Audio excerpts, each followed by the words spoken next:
Breaking news in, the 7 Years' War, also known as the French Indian War, has just ended.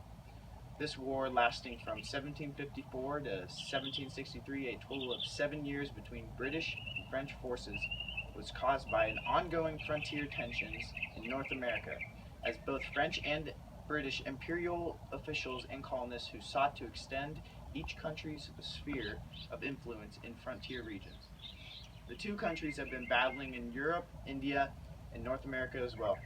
But finally, the two have agreed upon a treaty. Over to Big Mike now for the details about this recent treaty. Thank you, Dawson. The Treaty of Paris was signed in Paris by representatives of King George III of Great Britain and representatives of the United States of America on September 3, 1783, which ended the American Revolutionary War. This was signed to bring peace to Great Britain and the nations that support the American cause. This treaty also gave the French all mainland of North America territories except for New Orleans.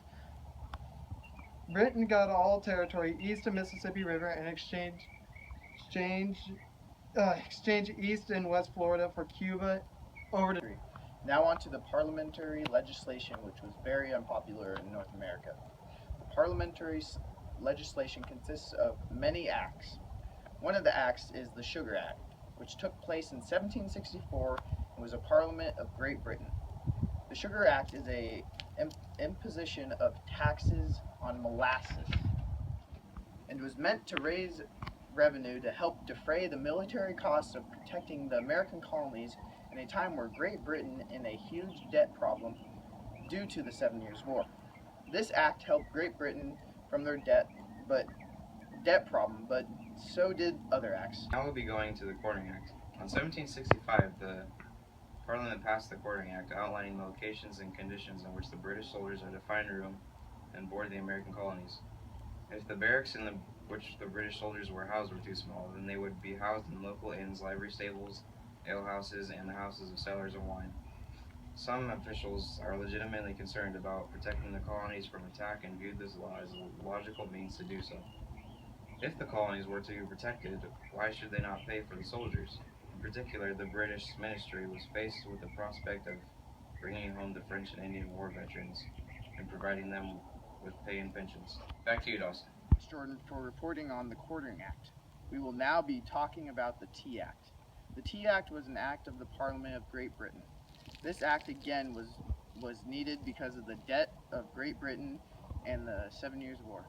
This act was a tax on tea, which many colonists disliked, and this act was the cause of the Boston Tea Party. Boston Tea Party was when the colonists dumped a cargo of tea into the Boston Harbor as an act of rebelling. On to Big Mike. Dawson for reporting on the Tea Act. Now we will be talking about the Bill of Rights. The Bill of Rights was made in 1689.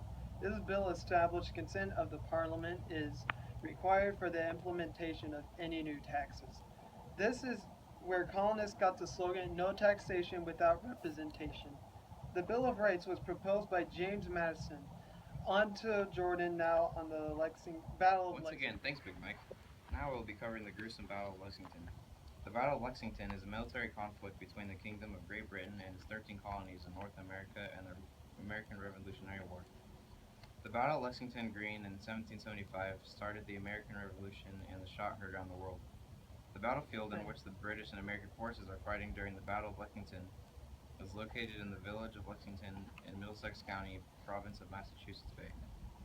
General Thomas Gage, the military governor of Massachusetts, is aware that the colonists in the province of Massachusetts Bay are preparing for conflict, including the production of arms and munitions and the training of militia, including the Minutemen. On April 14, 1775, General Thomas Gage received instructions from Secretary of State William Legge, the Earl of Dartmouth, to disarm the rebels and to imprison the leaders of the rebellion.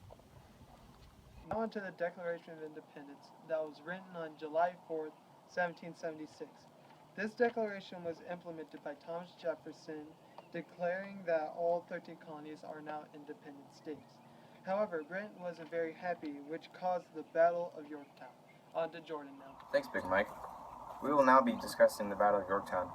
In this battle between the Great Britain and the colonists was the last war between the two. Great Britain had finally surrendered to the colonists. With the help of the French forces under command of George Washington in 1780, finally made Great Britain surrender. In 1783, the British government finally recognized American independence with the Peace of Paris. That's all, folks. That's all.